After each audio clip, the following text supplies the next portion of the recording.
Mes chers collègues, nous allons débuter cette commission des finances en vous rappelant que par un courrier en date du 23 juillet 2024, le président du conseil de surveillance du Fonds de garantie des dépôts et de résolution, M. Jérôme Grivet, nous a saisi de la désignation de M. Anthony Requin comme futur président du directoire de ce fonds pour succéder à M. Thierry Dissot, qui a quitté ses fonctions le 1er juillet 2024. Je suis heureuse d'accueillir ici M. Anthony Requin. En effet, en application des dispositions récemment introduites par l'article L312-12 du Code monétaire et financier, et ayant pour origine un amendement proposé par notre excellent collègue Daniel Labaronne, rapporteur de la Commission des finances de l'Assemblée nationale, dans un projet de loi portant diverses dispositions d'adaptation au droit de l'Union européenne, la nomination du président du directoire du FGDR impose désormais au préalable une audition de la personne intéressée par les commissions des finances des deux assemblées. Cette audition n'est pas suivie d'un vote, mais elle présente l'intérêt d'associer nos commissions de façon plus étroite aux diverses questions qui peuvent se poser à un organisme tel le FGDR, organisme fondamental pour la confiance de chacun dans la solidité de notre système bancaire. Monsieur Anthony Requin, vous avez pu être auditionné par la Commission des finances du Sénat dès le 9 juillet. Pour ce qui concerne notre Commission des finances de l'Assemblée, nous avions, en raison de notre calendrier du début de législature, uniquement été en mesure de vous proposer une date d'audition à la toute fin du mois de juillet, qui ne vous convenait pas. Et c'est la raison pour laquelle nous sommes finalement amenés à vous auditionner aujourd'hui, en ce début du mois de septembre. Dans la mesure où cette audition n'est pas suivie d'un vote, et comme nous sommes en une période où se tiennent des journées parlementaires, elle était également organisée en visioconférence, en plus de la salle, de manière mixte. Monsieur Anthony Requin nous a transmis son curriculum vitae, qui a été diffusé à l'ensemble des commissaires et que vous trouverez également aussi sur table. Donc dès maintenant, alors avant de vous donner la parole, Monsieur Requin, j'ai une demande de prise de parole de Monsieur Cazeneuve. Merci Madame la Présidente. Moi je voudrais revenir sur les propos irrespectueux et inacceptables qui ont été tenus hier par un certain nombre de collègues, avant-hier, pardon, de la France Insoumise et du Rassemblement national, et qui ont fait le tour des réseaux sociaux et qui n'honorent pas la Commission des finances. Alors, je voulais savoir, ma question est simple, est-ce que les règles de fonctionnement de la Commission des finances ont changé, ou est-ce qu'on peut attendre de la part de la présidence une modération des débats? Je vous remercie. Très bien. Alors écoutez, je pense que cette question pourra être abordée avec le président de la Commission des finances. Il devrait nous rejoindre dans quelques temps. Il avait un retard, c'est la raison pour laquelle je commence à présider. Pour autant, je partage votre inquiétude. Je pense qu'il est important que nous ayons des règles, outre de courtoisie, de respect et de modération dans un certain nombre de propos. Je pense que ces questions pourront être abordées lors d'une réunion de bureau de la Commission des finances, mais je pense qu'il appartient plus au président de réagir sur ce point. Voilà, ces éléments ayant été actés, Monsieur Requin, je vous donne la parole.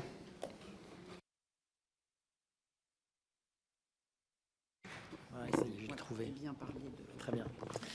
Merci, Madame la Présidente, Vice-Présidente, Monsieur le Rapporteur Général, Mesdames, Messieurs les députés. Donc, comme vous l'avez rappelé, je me présente devant vous en application de l'article L312 du COMOFI, qui, suite aux modifications introduites par la loi du 24 avril 2024, prévoit désormais qu'avant sa désignation par le président du directoire du FGDR est entendu par la commission de l'Assemblée nationale chargée des finances, et également celle du Sénat.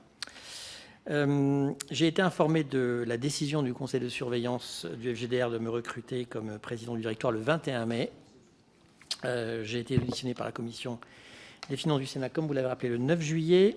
Après votre audition, il me demeurera à recueillir l'agrément du ministre chargé de l'économie avant de pouvoir prendre mes fonctions au sein du FGDR. Donc c'est en qualité de président du directoire désigné, mais non encore opérationnel, que je me présente devant vous. Donc je n'ai pas encore, à proprement parler, mis les pieds au FGDR et commencé à y travailler. Alors, je ne sais pas quels sont les usages pour ce propos liminaire, dans la mesure où c'est la première fois qu'il est fait application de cet article. Donc, je pensais vous rappeler peut-être et resituer un peu le FGDR.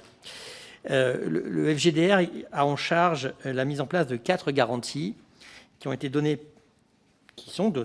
aux déposants et à l'épargnant par le législateur, dont la garantie des dépôts bancaires est la principale et la plus connue. Mais il ne faut pas oublier les 3 autres, la garantie des cautions, la garantie des titres et plus récemment la garantie des services de gestion. La garantie la plus connue, donc celle des dépôts bancaires, consiste pour l'établissement, pour le fonds, d'être en mesure, en toutes circonstances, en capacité d'indemniser, en l'espace de 7 jours ouvrables, jusqu'à hauteur de 100 000 € par déposant et par établissement, les dépôts dits couverts, après la décision de l'autorité de contrôle prudentiel et de résolution constatant l'indisponibilité des dépôts d'un établissement donné. Donc le FGDR, il s'inscrit dans une architecture de régulation du secteur bancaire et financier, aux côtés de l'autorité de contrôle prudentiel et résolution, de la Banque de France, de l'autorité des marchés financiers, de la Direction générale du Trésor, pour ce qui est des institutions nationales, et puis aussi de l'autorité bancaire européenne et du mécanisme de résolution unique, pour ce qui est du niveau européen, l'ensemble de cette architecture étant destiné à préserver la stabilité financière et la confiance des épargnants. Donc le FGDR, par rapport à ces différentes institutions, c'est l'opérateur. C'est l'opérateur de crise bancaire et financière, et j'insiste sur le thème opérateur. Le FGDR n'a pas en charge la supervision bancaire. Ça, c'est le rôle de l'ACPR.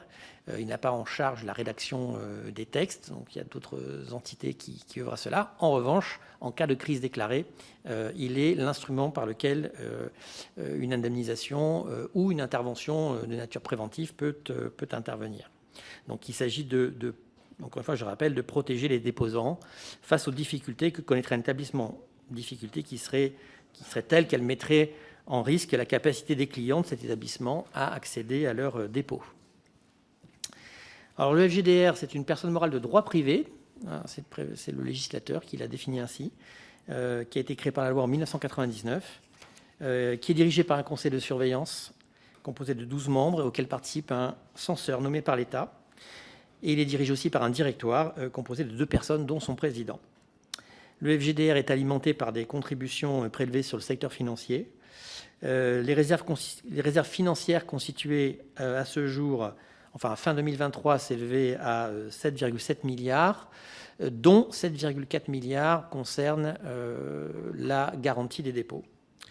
Et cela est un niveau qui est conforme à la cible de ressources qui a été fixée par une directive européenne, directive DGSD2. Donc ce montant correspond à 0,5% des dépôts couverts.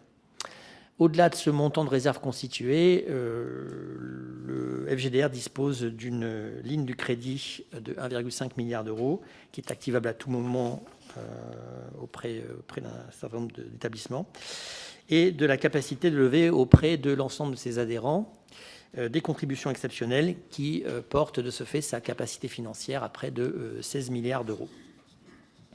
Voilà. Pour ce qui est de repositionner le FGDR dans l'architecture financière, dans ce filet de sécurité financier. Voilà, à titre personnel, je vous dirais qu'après 23 années passées au service de l'État, au sein du ministère de l'Économie et des Finances, et dans diverses positions, principalement au sein de la Direction générale du Trésor. Alors, je ne vais pas les reprendre et les égrener. Je crois que vous avez eu un CV, comme a indiqué la présidente. Je pense disposer d'une expérience et une connaissance des acteurs de cet écosystème qui me sera utile pour diriger ce fonds. Voilà, Madame la Présidente, je vous remercie. Mesdames, Messieurs. Merci beaucoup pour ces éléments déjà fournis. Je vais réagir sur quelques points, parce que vous avez évoqué les risques, enfin les interventions du FGDR en cas de risque pour le système financier. Donc, j'ai quelques questions. Puisque vous avez évoqué également la capacité financière et le montant des réserves. En cas de faillite simultanée de plusieurs banques systémiques, comment pratiquement, le mécanisme de garantie des dépôts serait-il déployé par le FGDR? Est-ce qu'il y a eu, c'est une deuxième question, dans le passé, des exemples d'insuffisance qui ont existé? Et une dernière question, un peu plus liée finalement à l'activité. Est-ce que l'activité du FGDR s'ajuste en fonction de la conjoncture et de la politique économique, de la politique monétaire, et de quelle manière, et quel est éventuellement son ajustement par rapport, et quel est votre sentiment aussi sur le risque d'une crise de la dette, et quel est son ajustement sur un risque politique et géopolitique? Voilà à ce stade mes premières questions. Merci Madame la Présidente. Donc, comme je vous le rappelais, hein, je ne suis pas encore dans le fauteuil du président du directoire, donc je dirais que les réponses aux questions que je vais vous faire seront empreintes de prudence. De ma compréhension, il y a deux types de situations. Situations de difficultés qui concernent une banque systémique et situations de difficultés qui concernent une banque non systémique. Dans le premier cas, la résolution du problème implique une intervention du mécanisme de résolution unique au niveau européen en lien avec la CPR et la mise en place d'une procédure de résolution de l'établissement qui va activer différents instruments destinés à absorber je dirais, des pertes potentielles auxquelles un établissement est confronté avant que d'autres mécanismes puissent intervenir, dont en particulier le mécanisme du FGDR pour protéger les déposants. Donc ces dispositifs permettent d'absorber une partie des pertes qui seraient constatées auprès d'un établissement de manière à ce que cette banque résolve ses difficultés et puisse continuer à opérer. Dans l'hypothèse où et donc la réglementation européenne prévoit la constitution de ces instruments, une certaine quantité d'instruments d'absorption de pertes, et ce n'est que en cas d'insuffisance, à ce moment-là, que le FGDR serait amené à intervenir pour protéger les déposants, puisque dans toute la cascade du passif de l'établissement, il y a des rangs de seniorité différenciés. L'autre cas, c'est le cas d'un établissement qui n'est pas un établissement de taille systémique, un établissement national de taille moyenne. Et là, le FGDR intervient, là aussi de manière coordonnée, sur décision de l'autorité de contrôle prudentiel et résolution. Elle peut intervenir de manière curative ou de manière préventive, par tout moyen, pour permettre d'assurer soit la continuité de l'établissement, soit la protection des épargnants. Est-ce que par le passé, il a été constaté des insuffisances? J'imagine que vous faites référence donc, au niveau des réserves constituées. Alors, fort heureusement, je dois dire, les cas d'activation du FGDR se comptent sur les doigts d'une main. Et il y a eu quelques situations d'intervention, je crois, entre 1999 et 2007. Dans le domaine bancaire, il n'y a eu, je crois, qu'une seule activation, c'était pour le crédit martiniquais. Et les fonds se sont révélés suffisants pour faire face aux difficultés rencontrées. Est-ce que l'activité du FGDR est sensible à la conjoncture?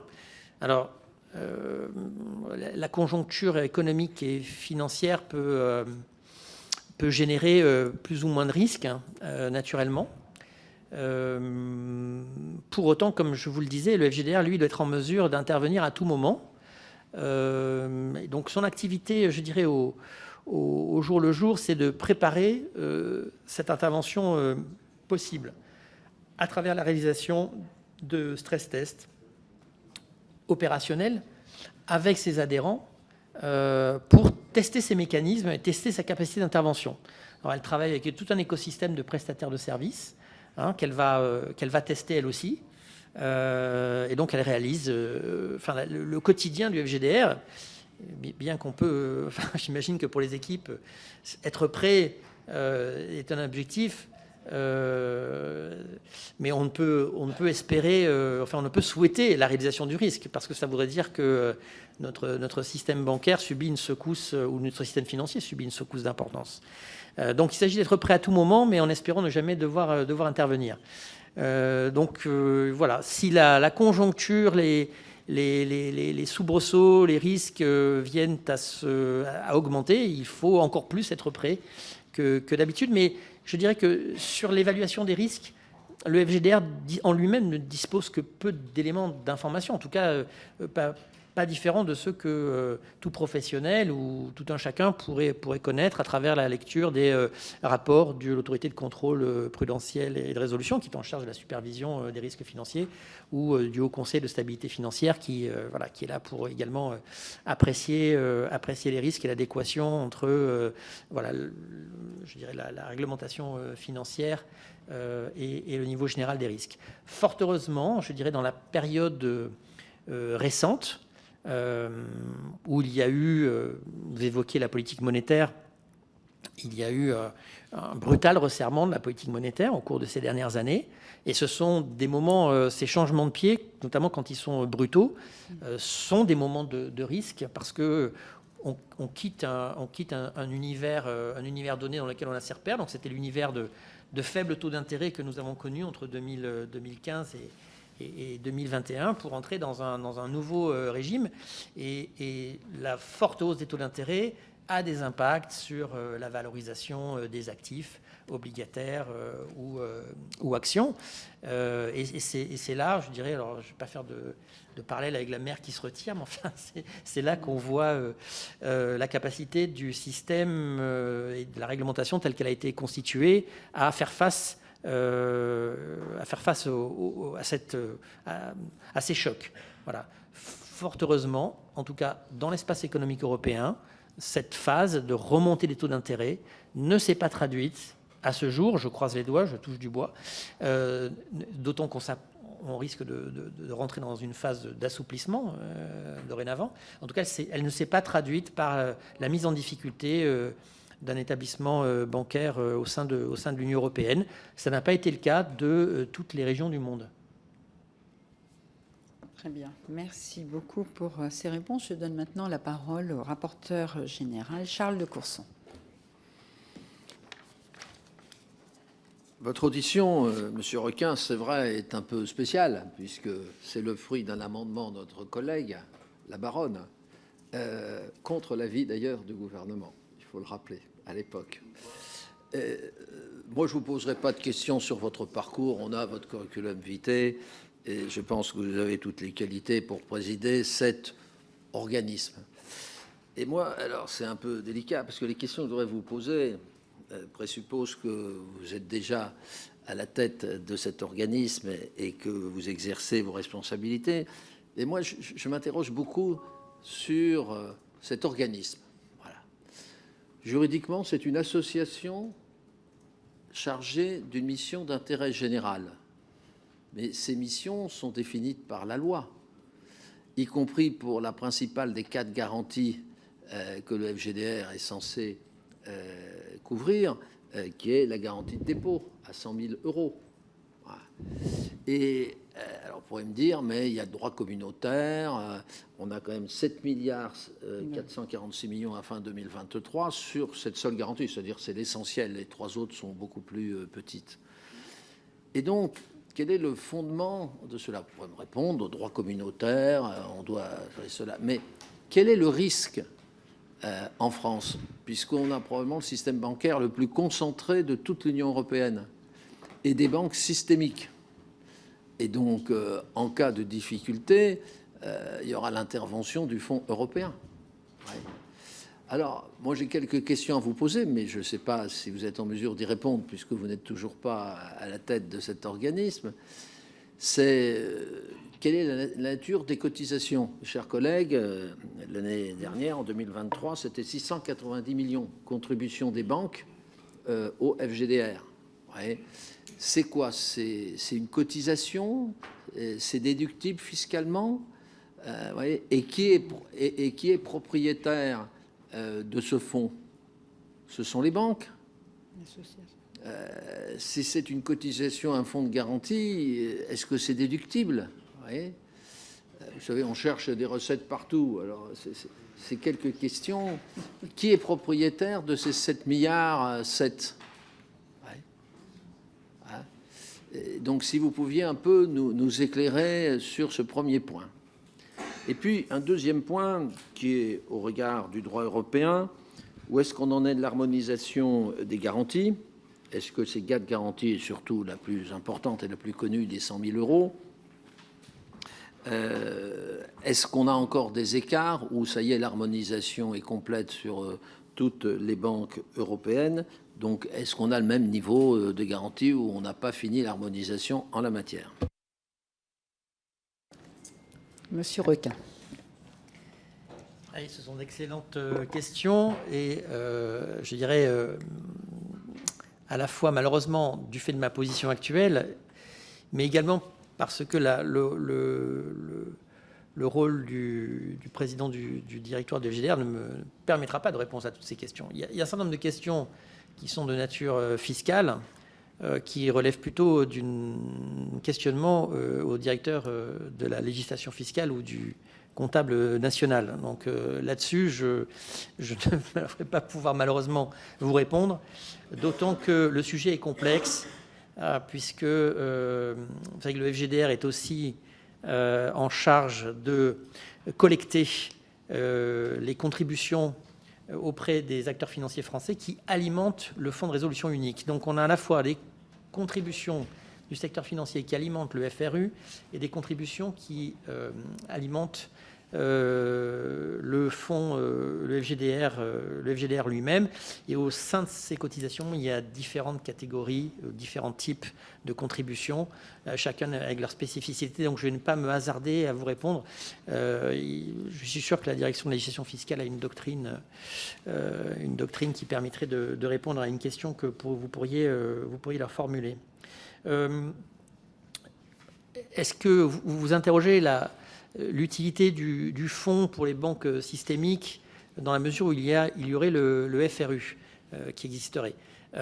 Bon, d'abord, je vous rappelle qu'il y a à peu près plus de 270 adhérents au titre de la garantie bancaire et nous avons une poignée d'établissements systémiques. Donc ça veut dire qu'il y a des banques également, enfin des entités, des adhérents qui ont l'agrément bancaire donné par la CPR et qui ne sont pas d'une taille qui les rend éligibles au FRU. Par ailleurs, pour accéder au FRU, vous savez qu'il y a une condition préalable qui est que le montant total des pertes absorbées par la banque atteigne 8%. Et donc, dans ce contexte, à la fois en complément du FRU ou même avant intervention du FRU, il peut se trouver des situations dans lesquelles le FGDR serait amené à intervenir. Donc je ne pense pas qu'on puisse dire que ces réserves seraient mal dimensionnées. Qui est propriétaire des sommes? Donc le fonds est doté d'une personnalité morale. C'est une personne morale de droit privé. Vous avez dit chargée d'une mission d'intérêt général. C'est même plus que cela depuis un arrêt du Conseil d'État de 2021, puisque le Conseil d'État a reconnu que c'était une entité qui était chargée d'une mission de service public. Alors, à qui appartiennent ces contributions? Elles n'appartiennent pas aux banques, en tout cas celles qui ont été versées sous forme définitive. Elles sont la propriété du fonds, personne morale. Voilà. Alors, peut-être sur la deuxième question, qui était sur l'harmonisation des garanties, là aussi, pardonnez-moi, mais je ne dispose pas d'une vision transversale sur la situation de tous les autres fonds garantis européens. Il faudrait que je regarde si l'autorité bancaire européenne, qui, de par la législation, se voit reconnaître un certain nombre de responsabilité a publié un rapport qui dresse un peu un état des lieux. Ce que je comprends, c'est que la plupart des fonds disposés, l'ensemble des fonds de garantie européens avaient l'objectif de constitution d'un niveau de garantie égal à 0,5% des dépôts couverts. Donc ça, ce sont des dispositions d'harmonisation maximale, de même que l'ensemble des fonds devaient être en mesure d'indemniser un déposant à hauteur de 100 000 euros par établissement. Ça, ce sont des dispositions d'harmonisation maximale. Après, je crois que la législation prévoyait également des dispositions qui sont plus flexibles et à la main de chaque pays, comme par exemple le traitement accordé à des dépôts exceptionnels. Je ne sais pas moi, suite à une vente immobilière ou je sais pas moi, une succession, quand une personne a tout à coup un montant important qui dépasse 100 000 euros, je crois que chaque pays détermine le montant jusqu'auquel une garantie complémentaire peut être donnée aux déposants. Donc voilà, il y a des dispositions d'harmonisation maximale. La France est parfaitement conforme aux directives européennes. Pour les autres fonds, je vais me regarder si l'autorité bancaire européenne a publié un rapport sur ce sujet. Très bien, merci beaucoup. Nous en venons maintenant aux questions de chaque orateur de groupe pour 2 minutes, suivi de réponses de M. Requin pour 2 minutes également. Je donne la parole pour le Rassemblement national à Jean-Philippe Tanguy. Merci Madame la Présidente. Merci pour cette audition et les premières réponses qui ont été apportées aux questions très pertinentes qui ont été posées. Je ne vais pas me permettre de les relancer, mais je pense que ce serait bien, quand vous aurez pris vos fonctions, que la Commission soit informée notamment de la réponse à la question de M. de Courson sur la nature des cotisations. Je pense que ce serait quand même très intéressant pour nous et que c'est quand même l'objet de cette audition. C'est au-delà de vous rencontrer, c'est quand même d'être correctement informé, même si on peut poser la question effectivement à d'autres autorités. La deuxième question, je pense, qui pourrait être intéressante, c'est le coût de les dépenses de cette institution, notamment la masse salariale et les rémunérations des différents acteurs, pas seulement vous. Je pense que ça permettrait d'éclairer aussi la représentation nationale. L'essentiel des questions que je voulais poser l'ont déjà été, donc je ne vais pas les relancer. Par contre, je voudrais rebondir sur ce que vous avez dit quant au risque systémique que le système bancaire et financier international rencontrait. Vous avez présenté la politique monétaire comme un risque. Alors, au-delà du sens des mots, oui, effectivement, une brusque remontée d'un taux par rapport à ce qu'il est un risque dans le vocabulaire, mais permettez-moi, c'est pas un risque. Ça ne devrait pas être un risque au sens strict pour le système bancaire, puisque c'était une politique monétaire exceptionnelle. Donc la remontée des taux qui a eu lieu, nous, au Rassemblement national, on était contre, mais elle n'a rien, elle, d'exceptionnel, ni dans sa nature, ni dans le montant des taux qui ont été décidés par la BCE. Finalement, on revenait à la normale dans la moyenne durée. Et donc, ce qui m'inquiète, c'est qu'en fait, en disant que c'est un risque, c'est pas très rassurant sur l'état du système bancaire, puisque beaucoup d'observateurs, sans jouer les Cassandres, s'inquiètent de l'état systémique des banques françaises et des banques européennes. C'est très difficile pour la représentation nationale d'intervenir sur ces sujets, puisque soulever les risques pour nos concitoyens et sur les marchés, c'est en soi un autre risque, c'est nourrir le risque.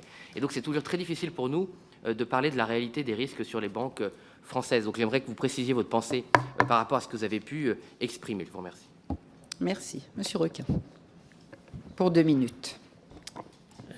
Merci Madame la Présidente. Non, s'il vous a semblé que j'ai qualifié la politique monétaire de risque, ce n'était pas le sens de mon propos.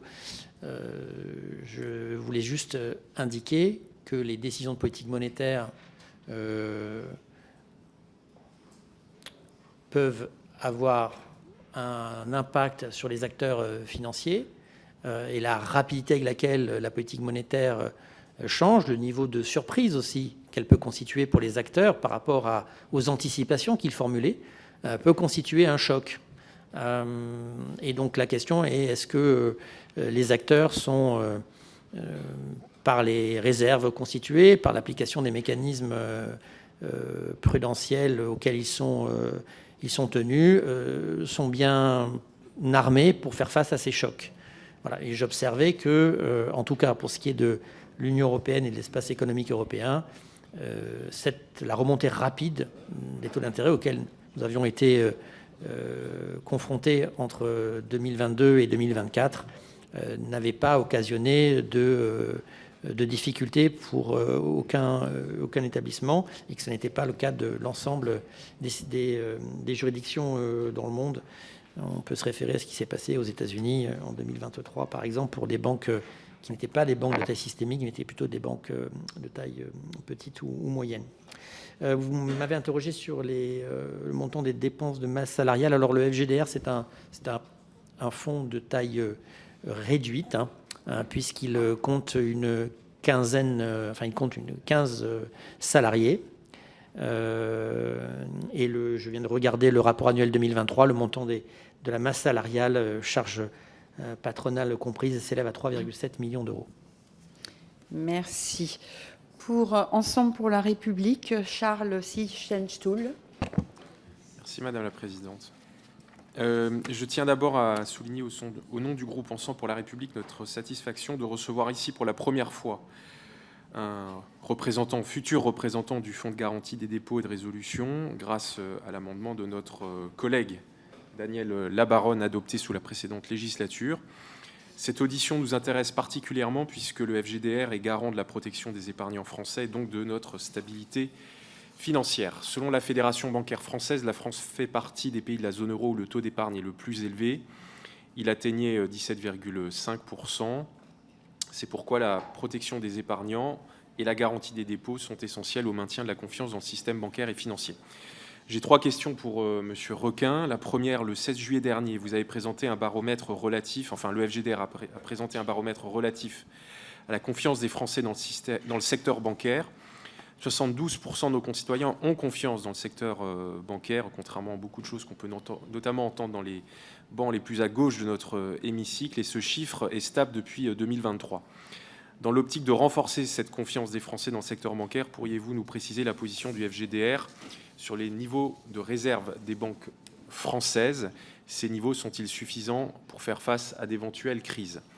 Deuxième question, le FGDR a initié une campagne de contrôle régulier des établissements bancaires sur l'année 2024. Avez-vous des tendances, ou subodorez-vous plutôt des tendances qui pourraient ressortir de ces contrôles? Et troisième question, interrogation plus large, quelle est votre connaissance ou votre vision de la santé des systèmes bancaires des États membres de la zone euro? Et avez-vous un avis sur le projet en cours d'union des marchés de capitaux? Merci beaucoup. Monsieur Requin.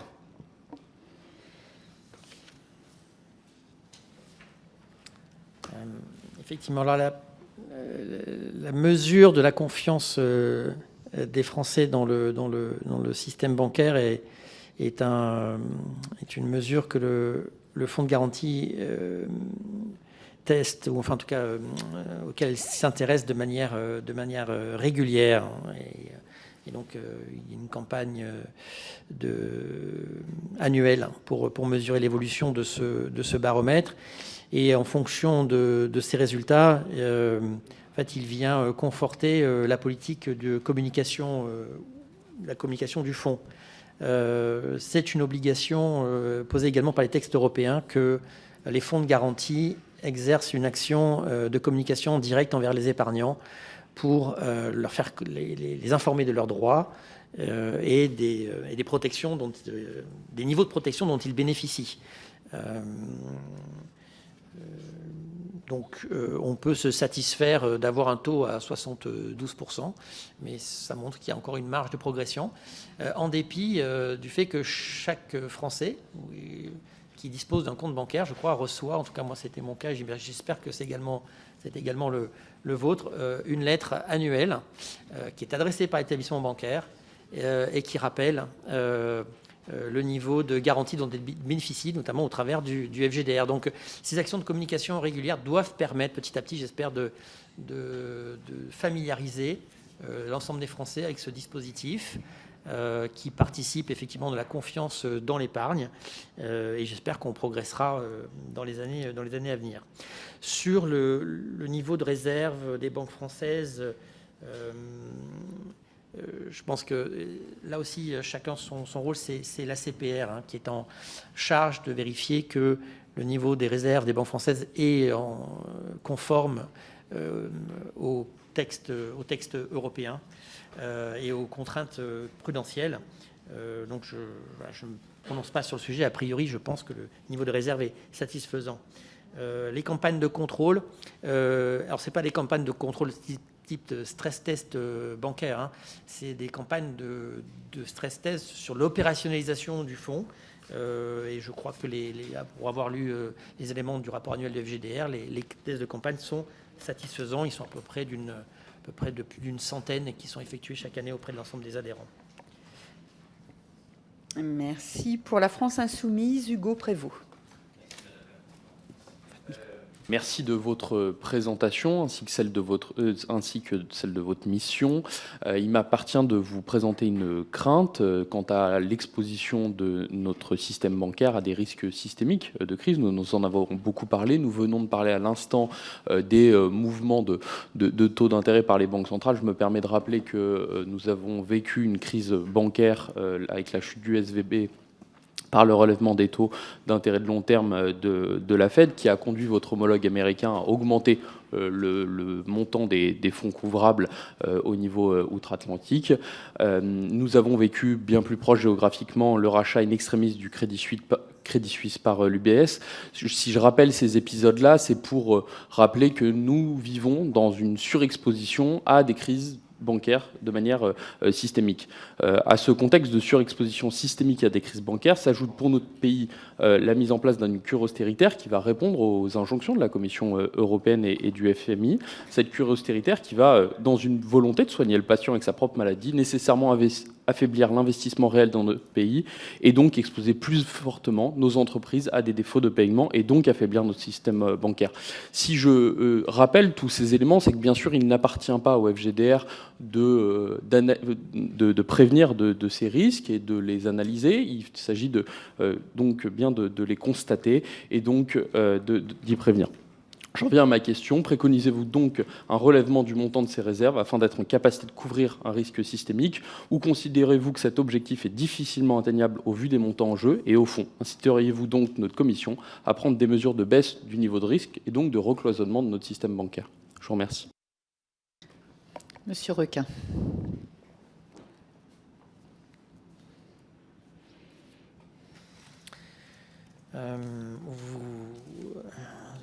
Vous relevez à juste titre que l'évolution à la fois des marchés financiers, l'évolution des pratiques, des instruments, l'innovation financière peuvent être à l'origine de nouveaux risques. Et on ne peut jamais donner la garantie que la réglementation prudentielle qui est en place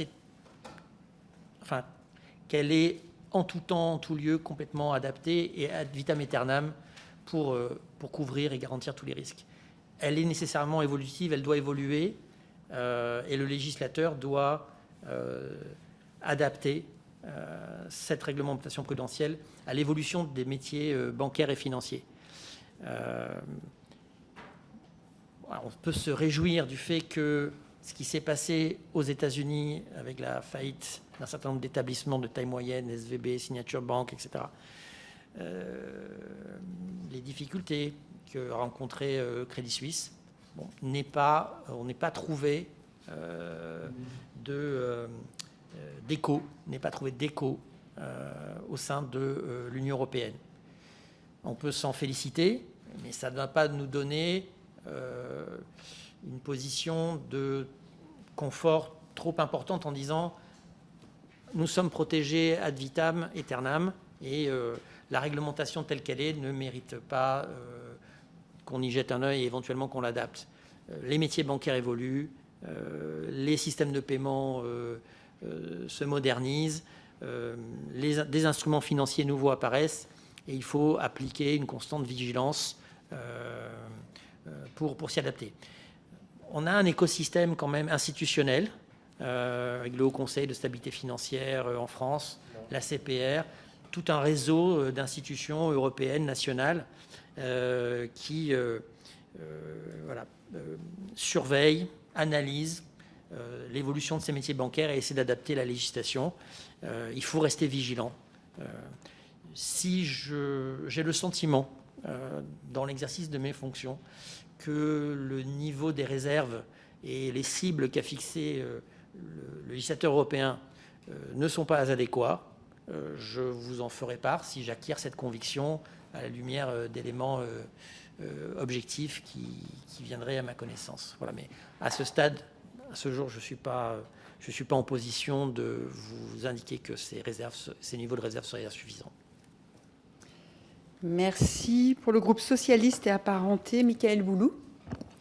Merci Madame la Présidente, Monsieur le rapporteur général, Monsieur Requin, mes chers collègues. Suite à ces auditions, vous attendez un agrément définitif par le ministre de l'économie et cela ne dépend pas de vous, mais je me demandais si cet agrément fait partie des affaires courantes. Vous avez peut-être l'info, j'aimerais bien savoir. Vous allez sans doute, une fois confirmé, vouloir imprimer votre marque, c'est bien normal. Donc j'avais quelques questions sur les orientations que vous pourriez demander de mettre en place, peut-être en revenant vers nous et par rapport au législateur. En dehors du montant garanti qui rassure, qui a pour but de rassurer les épargnants, est-ce que vous pensez qu'il faudrait aussi avoir une stratégie plus aboutie pour éviter une éventuelle course au guichet? Est-ce que la FGDR peut-elle mieux rassurer les épargnants sur ce point? Est-ce que vous avez l'intention de travailler là-dessus? Est-ce que ça fait même partie de vos fonctions? J'ai une autre question sur la gestion des risques dans un environnement de plus en plus numérique, avec la montée en puissance des banques numériques, des fintechs, voire des crypto-monnaies. Quels sont les risques spécifiques auxquels le FGDR doit se préparer? Comment vous voyez cette mission? Comment assurer que ces nouvelles entités respectent les mêmes exigences de stabilité financière que les banques traditionnelles? Et quelle est votre vision sur l'intégration des actifs numériques dans le dispositif de garantie? Alors vous avez un CV très éclectique et très long, ce qui pour moi est plutôt un atout, je le précise.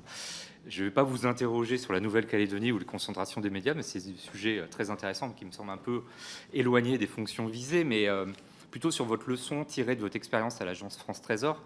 En tant qu'ancien directeur de cette agence, est-ce qu'il y a des leçons de gestion de finances publiques ou de la dette souveraine que vous pourriez appliquer dans votre nouvelle mission au FGDR? Merci. Monsieur Requin. C'est beaucoup de questions qui mériteraient de longs développements et j'essaie de vous répondre en 2 minutes. Éviter les courses au guichet, enfin les bank runs, effectivement, est un critère, est un élément clé pour éviter la propagation de crise bancaire et la multiplication des difficultés d'établissement. On a bien vu que c'est bien ce phénomène de bank run, enfin de retrait au guichet. Alors c'était le cas de grandes entreprises, pas de particuliers, mais qui a causé un certain nombre de difficultés aux établissements bancaires américains de taille moyenne en 2023. Donc oui, une stratégie de communication, en tout cas qui rassure l'épargnant pour éviter de créer ce phénomène de bank run fait partie des missions du FGDR et j'ai bien l'intention de continuer le travail engagé par mes prédécesseurs sur ce point. Sur les risques financiers des nouveaux acteurs, des fintech, alors là, pour le coup, il est du ressort de l'autorité de contrôle et de supervision bancaire, enfin de la CPR, de s'assurer que ces acteurs sont bien régulés et qu'ils mettent en place les process qui permettent d'éviter que les risques se manifestent, ou en tout cas qu'ils soient équipés pour y faire face. Plus généralement, je crois que votre question soulève la question du risque informatique. Et c'est un risque majeur qui doit être dans la cartographie des risques de tous les établissements bancaires et financiers. Et il figure naturellement dans la cartographie des risques aussi du FGDR, qui doit se prémunir contre des intrusions par des logiciels malveillants ou des organisations criminelles d'intrusion qui pourraient perturber ces systèmes de gestion et l'empêcher. Le jour où, par improbable, on viendrait devoir activer le mécanisme, que celui-ci se trouve dans l'incapacité de fonctionner. Donc voilà, ces risques sont bien, de ce que je comprends, dans la cartographie des risques du FGDR, et ils s'emploient à les maîtriser. Sur les leçons qu'on peut tirer dans la gestion des dettes souveraines pour mon futur métier, ou des situations que l'on peut rencontrer en Outre-mer actuellement. En fait, c'est la question de la gestion de crise qui se trouve au cœur des missions du FGDR. Et effectivement, dans mon parcours au Trésor et aujourd'hui à l'Inspection générale des finances, il m'est arrivé d'avoir à traiter des situations de crise, ou en tout cas de situations de tension qui requièrent un certain niveau de mobilisation, des réflexes, mais certainement pas des recettes toutes faites. C'est une capacité à analyser un environnement, une situation donnée, et à préconiser des mesures de remède. Voilà, écoutez, j'espère qu'effectivement le parcours qui a été le mien me permettra de mener à bien ma nouvelle mission. Merci, Monsieur Requin. Pour la droite républicaine, je vais poursuivre avec quelques questions. Une première question, est-ce que le Fonds a mené des actions particulières lors de la crise sanitaire que nous avons connue? Une deuxième question, vous nous avez présenté finalement le fonctionnement avec le diagnostic, un état des lieux, mais selon vous, est-ce qu'il y aurait des améliorations à apporter au fonctionnement du Fonds, finalement, pour une meilleure efficience, une meilleure efficacité? Et une troisième question, lors de votre audition par la Commission des finances du Sénat, vous aviez indiqué que le FGDR présente certaines similitudes avec les dispositifs assurantiels de place, où moyennant une contribution des participants de marché, une couverture est proposée. Vous avez évoqué, je vous cite, un réseau d'institutions sœurs. Est-ce que vous pouvez nous éclairer un petit peu sur ces points communs avec les dispositifs et institutions que vous avez voulu cibler? Je vous remercie. Alors sur le passé et sur l'action du FGDR, des actions particulières pendant la crise sanitaire, il faudrait interroger mon prédécesseur, Thierry Dissot. Je suis assez persuadé que l'une des actions qui a été menée a été de s'assurer que même en situation de confinement, le FGDR disposait de tous les outils et de tous les modes de travail à distance qui lui permettaient d'être opérationnel. Et à ma connaissance, il n'y a pas eu d'interruption des processus de tests réguliers que mène le FGDR durant cette période, ce qui signifie qu'il était prêt à affronter cet univers de confinement. Sur l'amélioration du fonctionnement du fonds, écoutez, je pense que le fonds est dirigé par des gens compétents aujourd'hui et dispose d'équipes très professionnelles. Donc je ne doute pas que les outils, les méthodes sont, comme on dit, state of the art, enfin au meilleur standard. En revanche, comme je l'ai indiqué tout à l'heure, un des objectifs, c'est de pouvoir continuer à être opérationnel dans un environnement technique, dans un environnement réglementaire qui évolue. Donc la rapidité avec laquelle le fonds pourra transcrire de nouvelles règles européennes. Il y a actuellement une discussion au niveau européen d'un nouveau dispositif, le nouveau cadre d'intervention des fonds souverains qui est en discussion entre la Commission, le Conseil et le Parlement. Donc le FJDR va très certainement devoir interagir ensuite pour mettre en place ces nouvelles règles ou les décisions qui viendraient à être prises. Et donc, voilà, à la fois se tenir prêt avec à l'évolution de ces règles et de ce cadre prudentiel, adapter ces méthodes à l'évolution des risques et des techniques financières et voilà, continuer à avoir un instrument qui visiblement est parmi les meilleurs les meilleurs de la place de ce que j'en entends dire. Votre dernière question sur la similitude avec d'autres dispositifs de place. En fait, je faisais référence à mon expérience lorsque je travaillais au bureau des marchés et produits d'assurance à la direction générale du Trésor. J'ai été membre du conseil d'administration du FGAO, qui est le Fonds de garantie des assurances obligatoires, et du Fonds de garantie terrorisme infraction, qui sont des organismes de place aussi. Donc, dans le cas du FGAO, qui est un organisme qui permet d'intervenir dans l'hypothèse où un assureur ferait défaut dans la couverture d'assurés au regard du risque de responsabilité civile automobile, par exemple. Voilà. Donc, j'ai cette expérience passée dans des mécanismes assurantiels. Je comprends, voilà, il y a des similitudes sur les questions d'aléas de moralité, d'antisélection, de risque de pointe, etc. Le fonctionnement du FJDR n'est pas très différent d'un organisme de place d'assurance, en fait. Moyennant une contribution, donc ils sont les fameuses contributions pour lesquelles le rapporteur général s'interrogeait quant à leur nature, on couvre un risque avec un risque qui malheureusement n'est pas modélisable. C'est peut-être la seule différence avec des organismes d'assurance, parce que la faillite ou la difficulté d'un établissement bancaire, et il est difficile de le modéliser par avance. Il n'y a pas de loi statistique.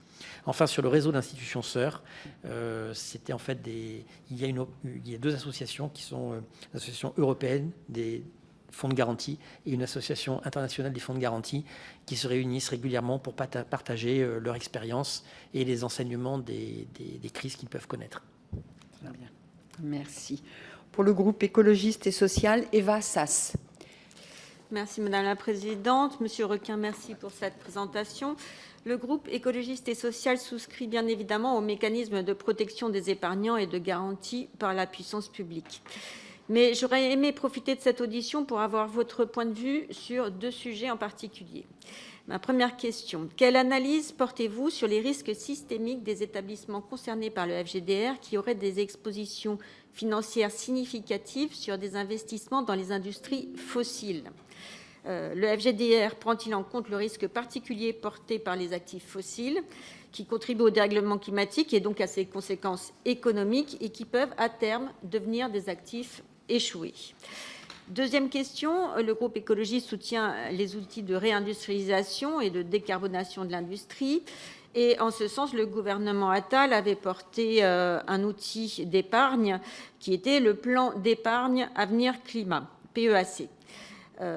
Outre le risque de greenwashing qui est attaché à ce PEAC, ce plan d'épargne joue à notre sens bien trop sur une forme de confusion réglementaire et fiscale avec les vrais livrets réglementés qui, eux, sont protégés par le FJDR. Avez-vous une position sur ce sujet et en particulier sur les droits des usagers des établissements financiers d'être correctement informés sur la protection spécifique, sur l'absence de protection spécifique concernant le PEAC, contrairement aux livrets réglementés ? Monsieur Requin, pour 2 minutes également.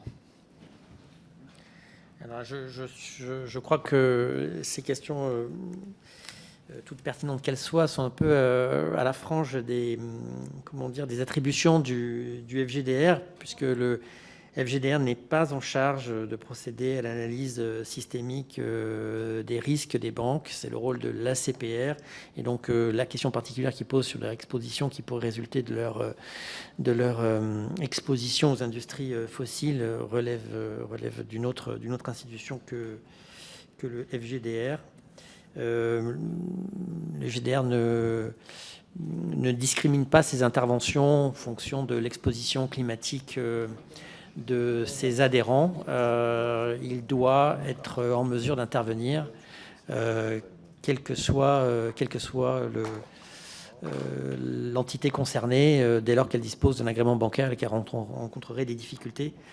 Et je manque de moyens pour vous répondre sur votre dernière question, si ce n'est que le FGDR a une mission d'information sur les garanties dont disposent les déposants et les épargnants. Et si certains produits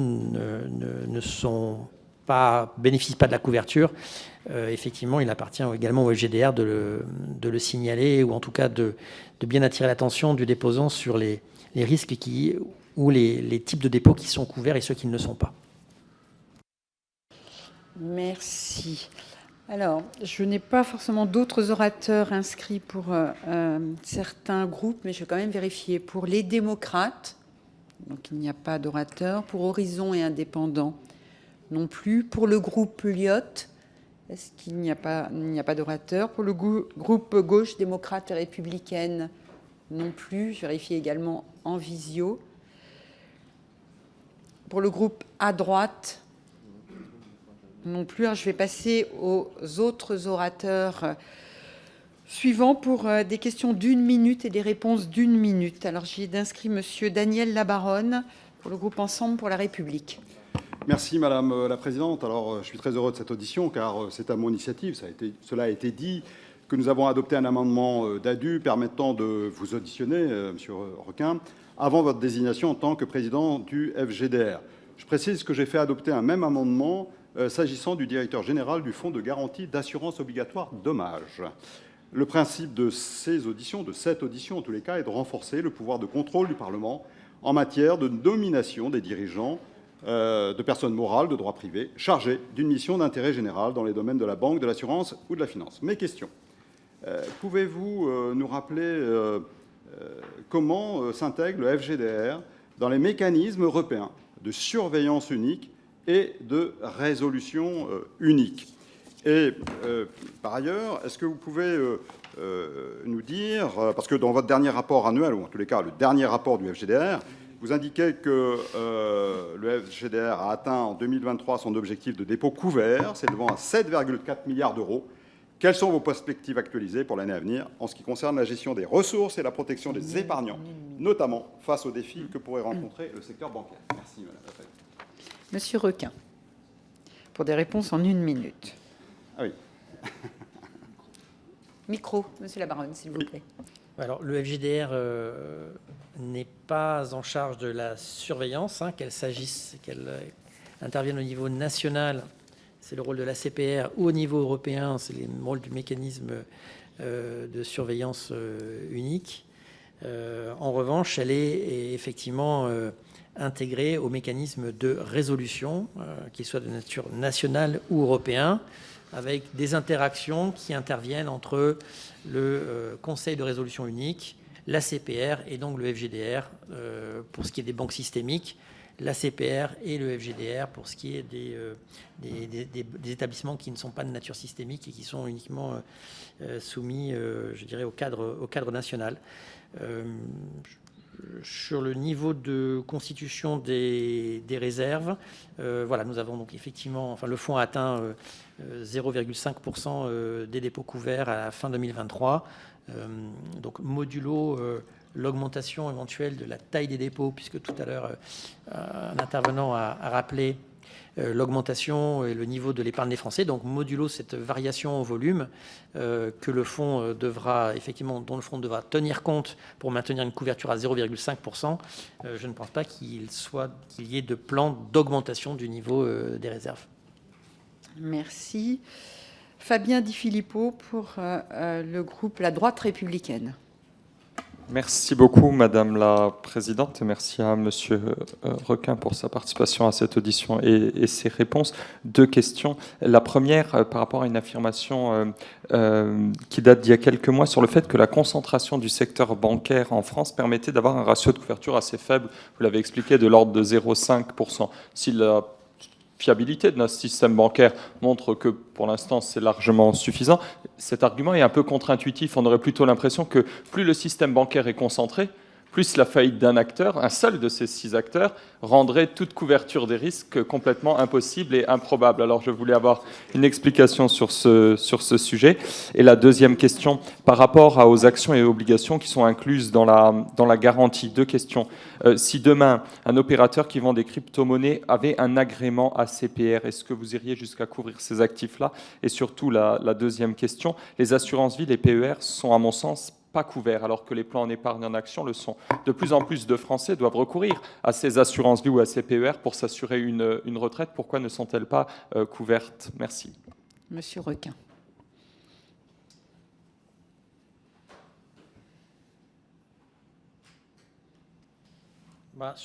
S'agissant du niveau de couverture des établissements et la cible de 0,5% qui s'applique aux établissements français, il est défini par une directive européenne.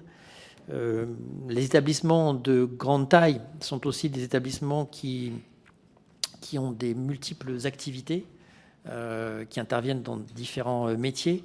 Je ne sais pas si le fait que le niveau de concentration, qu'on puisse dire que le niveau de concentration induise un risque plus élevé. Un établissement bancaire, une situation de concentration plus élevée, il faut analyser dans quelle mesure un intervenant est monoactivité ou au contraire pluriactivité. Les grandes banques systémiques françaises ont l'avantage d'avoir une palette d'activités qui rend leur business model, on va dire, assez résilient. Les problèmes qu'ont connus les banques américaines l'année dernière étaient précisément des banques de taille moyenne, mais qui étaient plutôt qui avaient des activités très spécifiques, ou en tout cas pas une large palette d'activités. Et à l'inverse, les grandes banques systémiques américaines n'ont pas rencontré de difficultés. Opérateur crypto-monnaie, s'il obtient un agrément, est-ce que le FGDRA sera tenu d'intervenir?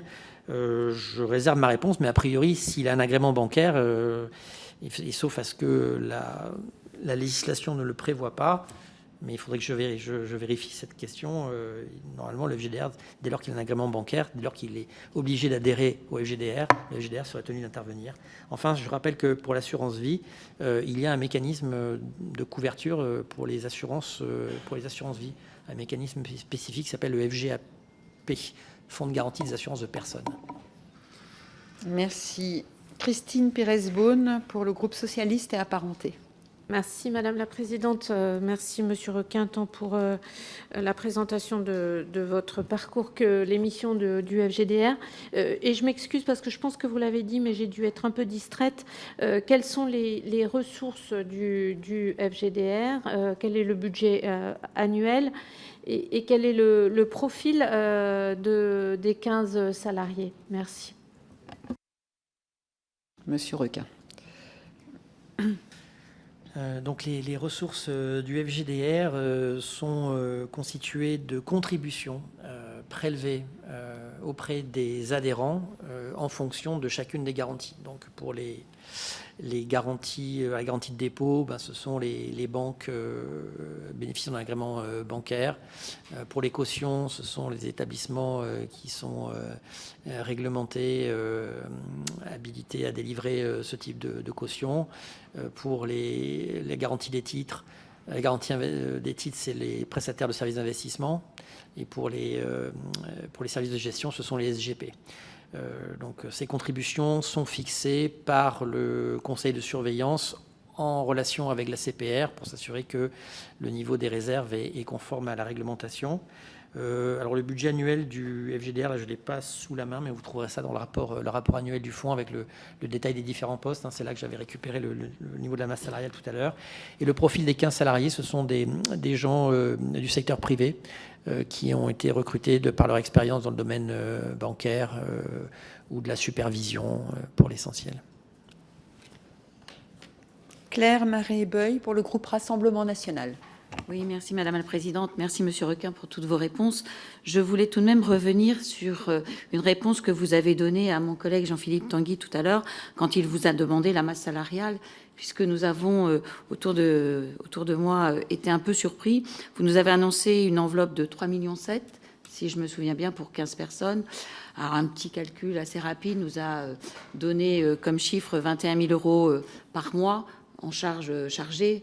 Cela nous a paru un peu important. Donc, je voulais que vous me confirmiez cette somme pour les 15 personnes donc, qui sont au FGDR. Monsieur Requin. A priori, c'est le chiffre que j'ai lu dans le rapport annuel 2023.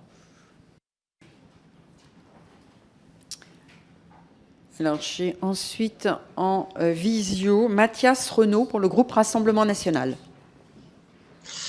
Oui, merci Madame la Présidente et merci pour votre présentation. J'avais une question sur le placement éventuel des fonds. Est-ce qu'il y a une partie des fonds du FGDR qui sont placés dans l'affirmative? Quelle partie? Et est-ce que ça donne lieu à des intérêts? Monsieur Requin. Alors, depuis le vote d'une ordonnance en 2020, l'essentiel des réserves du fonds de garantie sont déposées sur le compte unique du Trésor. Et il demeure une poche qui est une poche obligataire dans laquelle investit le fonds et qui donne lieu, pour cette partie-là, à perception d'intérêt, qui rentre donc dans les produits que perçoit le fonds et qui alimente lui-même ses réserves. Nous en avons terminé avec... Je pensais que nous en avions terminé avec les orateurs, mais je vois Monsieur Jean-Philippe Tanguy pour 1 minute. Oui, merci Madame la Présidente. C'est pour rebondir, parce que comme vous avez dit qu'il y avait un rapport annuel, donc je suis allé voir. Donc effectivement, on voit qu'il y a entre 4 500 000 et 5 millions sur le compte au Trésor public. Donc moi, je ne comprends pas très bien l'intérêt, la justification de ce dépôt. En fait, c'est une somme considérable. Donc je ne comprends pas la pertinence de ce dépôt, sincèrement. Il y a évidemment des obligations, et puis il y a un changement en action, c'est-à-dire vous avez une petite somme en action qui est passée en 0 à 0. Est-ce que vous savez pourquoi il y a eu ce mouvement passé à 0 en action par une hausse des obligations, mais pas très importante. Mais bref, est-ce que vous concevez ou pensez que la représentation nationale devrait, si ce n'est pas autorisé, vous autoriser à utiliser cet argent différemment? Parce que moi, j'avoue que je tombe des nues. Monsieur Requin. Enfin, la question qui se pose, c'est où placer que faire des réserves du fonds? Est-ce qu'il faut les placer dans les établissements bancaires? Vous savez que le fonds est censé intervenir pour récupérer et pour venir indemniser éventuellement des déposants dans le cas où un établissement bancaire aurait une difficulté. Donc, ça pourrait être vu comme un peu contre nature ou potentiellement générer des difficultés si il venait à placer l'essentiel de ces sommes dans un établissement qui rencontrerait une difficulté. Et donc, de ce point de vue, le dépôt auprès du Trésor public, qui est dans l'échelle, je dirais, des notations, telles que les agences de notation, notamment le Publi, le meilleur risque en France, peut paraît de ce point de vue-là protecteur, y compris pour les épargnants. Donc auparavant, avant ce changement qui est récent, qui date, comme je vous le disais, d'une ordonnance de 2021 et qui a ensuite été traduit dans les faits en gestion par le FGDR, avait des placements plus diversifiés, y compris en actions. Donc je comprends que les arbitrages qui ont été pris par la direction du fonds ont conduit à juger qu'il n'était plus intéressant de disposer d'une poche action, étant donné que celle-ci se réduisait et qu'il était préférable de tout convertir dans des placements obligataires pour diminuer les frais de gestion, j'imagine aussi. Très bien, merci. Donc nous en avons terminé avec les différentes questions. Donc merci beaucoup, M. Anthony Requin, d'avoir répondu à cette invitation devant la Commission des finances. La Commission des finances n'est pas terminée. Je demande 1 minute, le temps de raccompagner M. Anthony Requin, et le président va me succéder.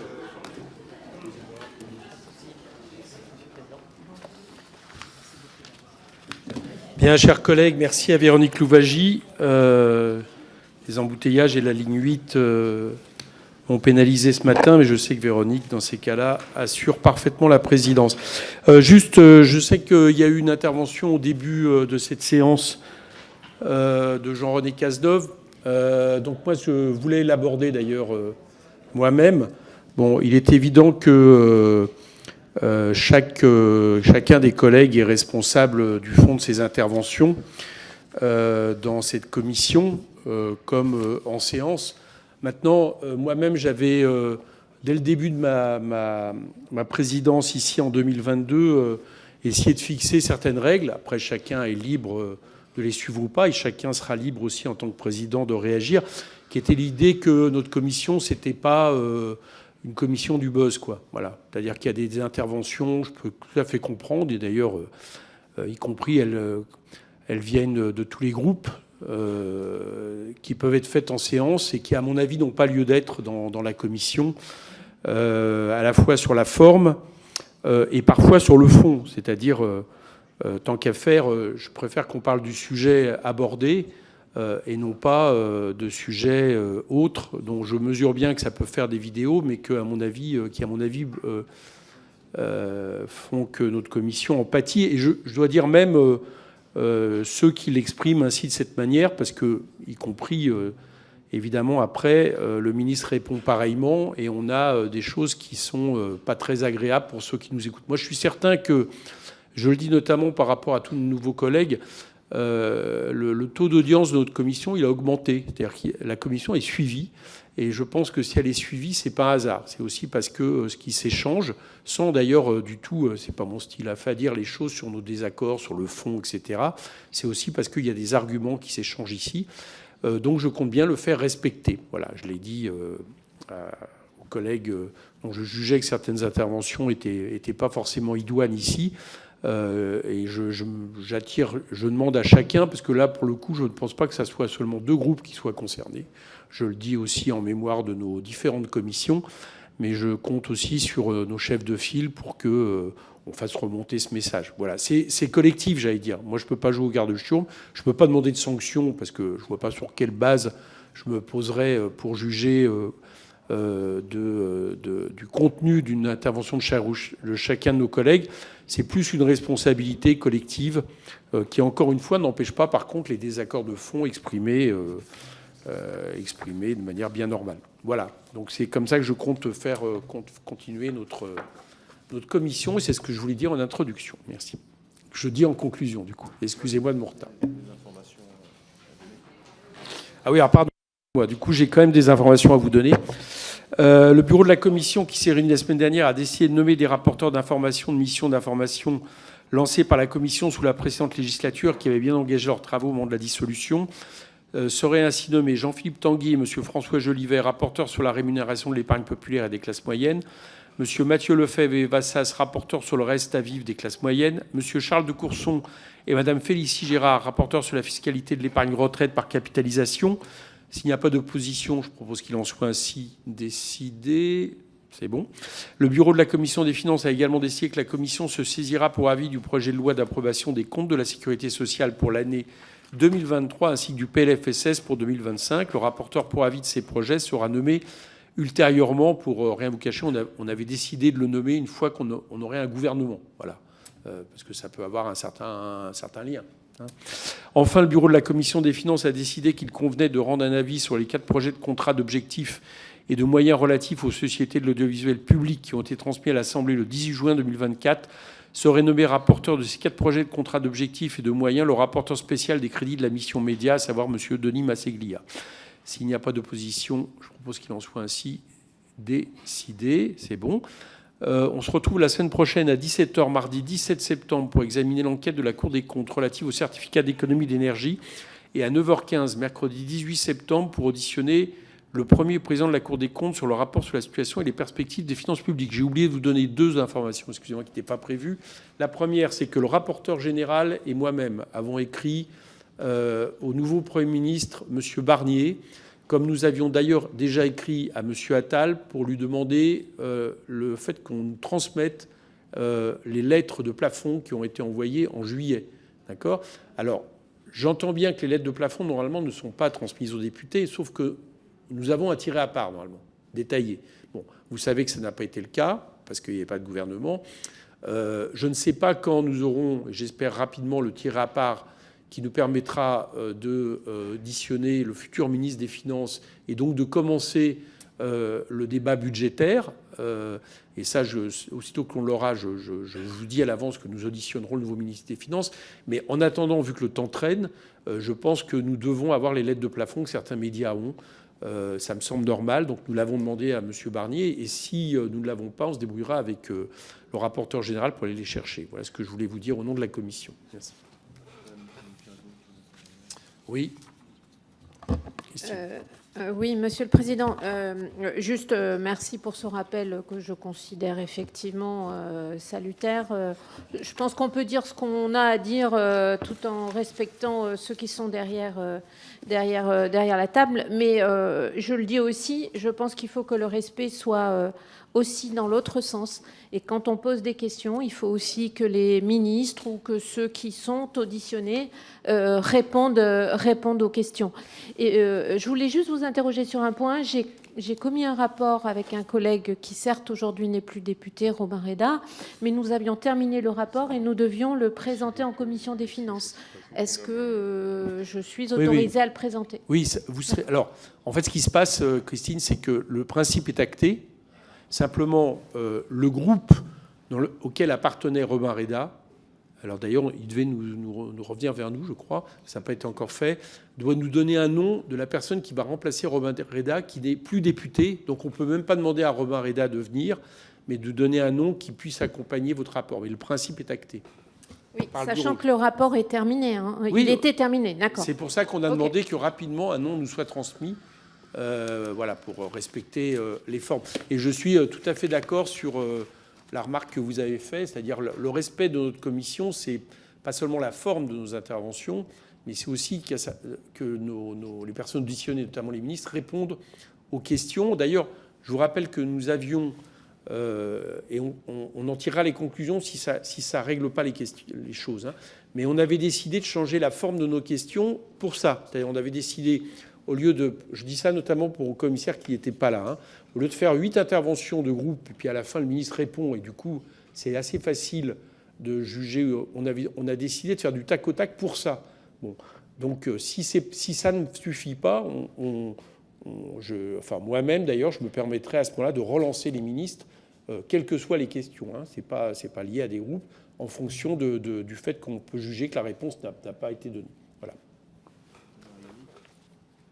Oui, Christine Arrigui. Oui, mais alors moi je voudrais enfoncer le clou sur ce sujet-là parce que j'entends bien que l'on puisse s'émouvoir de la forme et je rejoins effectivement les collègues qui se sont exprimés là-dessus. Mais pour autant, l'irrespect de cette commission sur le fond par rapport la non-réponse aux questions qui sont posées, on en a eu une illustration encore mardi, oui, à ce sujet où les ministres n'ont absolument pas répondu aux questions et à beaucoup de questions, en particulier, je peux dire la mienne sur les réserves de précaution. Eh bien, je trouve qu'à ce titre-là, cet irrespect, qui certes est beaucoup plus feutré, est tout aussi à dénoncer que le non-respect sur la forme. Bon. Donc j'insiste là-dessus et sur les modalités à trouver pour que les ministres qui sont auditionnés, ou les personnes qui sont auditionnées, mais c'est souvent les ministres, répondent aux questions qui leur sont posées et que l'on puisse, en tant que commissaire des finances, rebondir si la réponse n'est de façon évidente pas donnée à la question qui a été posée. Ok, bon, je crois avoir dit que je prenais ça en compte, et ce qui je le dis, c'est que je pense que c'est un problème légitime qui est soulevé, donc je le ferai. Mes chers collègues, je vous propose d'arrêter là cette commission, et merci encore à ma vice-présidente d'avoir assumé brillamment la présidence. Merci.